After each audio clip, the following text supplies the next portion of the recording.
குஜராத் மாநிலம் ஹிம்மத்நகரை சேர்ந்த தொழிலதிபர் பாவேஷ் பண்டாரி கட்டுமானத் தொழிலில் ஈடுபட்டு வந்தார்.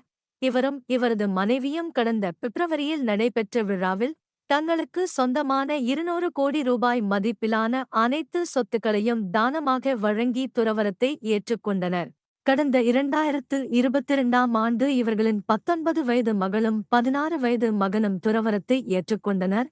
இந்நிலையில் தங்கள் குழந்தைகளை பின்பற்றி பாவேஷ் பண்டாரியும் அவரது மனைவியும் துறவரம் பூண்டதாக அவர்களின் உறவினர்கள் தெரிவிக்கின்றனர். இத்தம்பதியர் தற்போது முக்திக்கான பயணத்தை தொடங்க திட்டமிட்டுள்ளனர். வரும் 22ஆம் தேதி நடைபெறும் விழாவில் உறுதிமொழி எடுத்த பிறகு தம்பதியினர் அனைத்து குடும்ப உறவுகளையும் துறக்க உள்ளனர். பிறகு அவர்கள் நாடு முழுவதும் வெறுங்காலுடன் நடந்து சென்று யாசகம் பெற்று மட்டுமே உயிர் வாழ்வார்கள். 2 வெள்ளை ஆணைகள் உணவு யாசகம் பெறுவதற்கு ஒரு எண்ணம். ஜைன துறவிகள் உட்காரும் முன் பூச்சிகளை தள்ளிவிடுவதற்காக வைத்திருக்கும் ரஜோஹரன் எனப்படும் வெள்ளை துடைப்பம் ஆகியவற்றை மட்டுமே இவர்கள் வைத்திருக்க அனுமதிக்கப்படுவார்கள். அபரிமிதமான செல்வத்திற்கு பெயர் பெற்ற பண்டாரி குடும்பத்தின் இந்த முடிவு குஜராத் முழுவதும் கவனத்தை ஈர்த்துள்ளது. சென்னை தி நகர் வடக்கு உஸ்மான் சாலையில் பிரபலமான நகைக்கடை ஒன்று செயல்படுகிறது. இந்த நகைக்கடையின் மேலாளர் சென்னை காவல் ஆணையர் அலுவலகத்தில் அண்மையில் புகார் ஒன்று அளித்தார். அதில் நகை வியாபாரிகளான கும்பகோணத்தைச் சேர்ந்த சகோதரர்கள் கணேஷ், சுவாமிநாதன் ஆகியோர் கடந்த ஜூலை 2020 முதல் டிசம்பர் 2023 31 தேதி வரை 38.6 கிலோ தங்க நாணயங்களை வியாபாரம் செய்ய வாங்கிக் கொண்டு 9.475 கிலோவுக்கு மட்டும் பணம் கொடுத்துள்ளனர். மீதம் உள்ள தங்க நாணயத்துக்கு பணம் கொடுக்கவில்லை. இதுகுறித்து கேட்டும் பலன் இல்லை.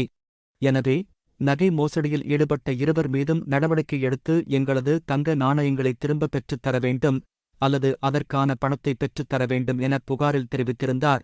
இதுகுறித்து போலீசார் வழக்கு பதிவு செய்து விசாரணை மேற்கொண்டுள்ளனர். மோசடி செய்யப்பட்ட தங்க நாணயங்களின் மொத்த மதிப்பு சுமார் 12 கோடியே 32 லட்சம் ரூபாய் வரை இருக்குமென போலீஸ் தரப்பில் தெரிவிக்கப்பட்டது. இதுகுறித்து தொடர்ந்து போலீசார் விசாரித்து வருகின்றனர். வெள்ளம், பூகம்பம், பனிச்சரிவு, நிலச்சரிவு மற்றும் வறட்சி உள்ளிட்ட இயற்கை பேரழிவுகளுக்கு எதிராக மிகவும் பாதிக்கப்படக்கூடிய நாடுகளில் ஒன்றாக ஆப்கானிஸ்தான் உள்ளது. மேலும் பனிப்பொழிவு மற்றும் மழைப்பொழிவு காரணமாக வரும் நாட்களில் வெள்ளப்பெருக்கு ஏற்படுவதுடன் உயிரிழப்புகள் அதிகரிக்கும் அபாயம் இருப்பதாகவும் அந்நாட்டு அமைச்சகம் எச்சரித்துள்ளது. இந்நிலையில் ஆப்கானிஸ்தானில் கடந்த 3 நாட்களாக ஏற்பட்ட பனி, மழை மற்றும் அதைத் தொடர்ந்து ஏற்பட்ட வெள்ளப்பெருக்கு காரணமாக 33 பேர் உயிரிழந்தனர். இது தொடர்பாக இயற்கை பேரிடர் மேலாண்மைக்கான மாநில அமைச்சகத்தின் தலிபான் அரசின் செய்தித் தொடர்பாளர் அப்துல்லா ஜனன் சாயிக் மேலும் கூறும்போது, ஆப்கானிஸ்தான் தலைநகர் காபூலில் ஏற்பட்ட கடும் வெள்ளம் பல்வேறு மாகாணங்களையும் பாதித்துள்ளது. இந்த வெள்ளத்தில் இதுவரை 606 வீடுகள் சேதமடைந்துள்ள சுமார் 800 ஹெக்டேர் நிலப்பரப்பில் பயிரிடப்பட்ட விளைநிலங்களும் வெள்ளத்தில் மூழ்கியிருக்கிறது என்று தெரிவித்தார். நடப்பு ஆண்டில் இந்தியாவில் சராசரிக்கு அதிகமாக பருவமழை பெய்யும் என்று இந்திய வானிலை ஆய்வு மையம் கணித்துள்ளது. ஒட்டுமொத்த மழைப்பொழிவு 106%, நீண்ட கால சராசரி 87 சென்டிமீட்டர் என்றளவிலும் இருக்கும் என்று கணிக்கப்பட்டுள்ளது. இமாச்சல பிரதேசம், உத்தராகண்ட் மாநிலங்களில் மட்டும் இயல்பை விட குறைந்த அளவு மழை பெய்யும் என்று தெரிவிக்கப்பட்டுள்ளது. மேலும் இந்த ஆண்டு வடக்கு அரைக்கோளத்தில் பனிப்பொழிவு வழக்கத்தை விட குறைவாக இருந்தது. இது தென்மேற்கு பருவமழையினுடன் நேரெதிர் தொடர்பைக் கொண்டுள்ளது.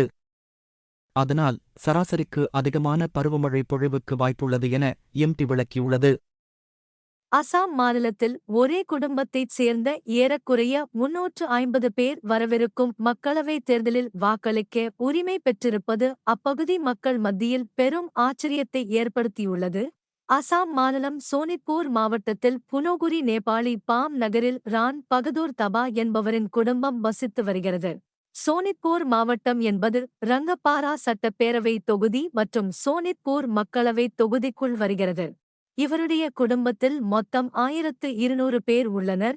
இந்நிலையில் வரவுள்ள மக்களவைத் தேர்தலில் 350 பேர் வாக்களிக்க உரிமை பெற்றவர்களாக உள்ளனர். இந்த விஷயம் மக்கள் மத்தியில் பெரும் வியப்பை ஏற்படுத்தியுள்ளது.